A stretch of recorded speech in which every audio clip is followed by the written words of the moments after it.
Hello everyone, welcome to this video, and in this video I'm going to show you how you can fix if your flashlight is gone from your control center.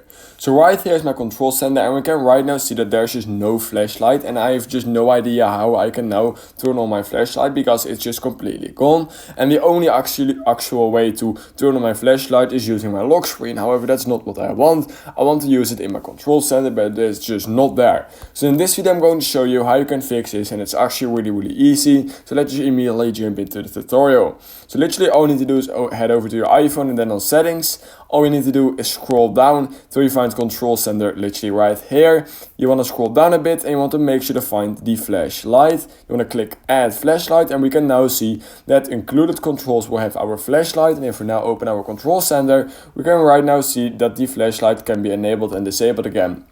So that's how you can fix flashlight not showing up in my control center. If you learned something from this video, I would highly appreciate it if you could like this video and subscribe to my channel. And I hope I will see you in my next YouTube tutorial video.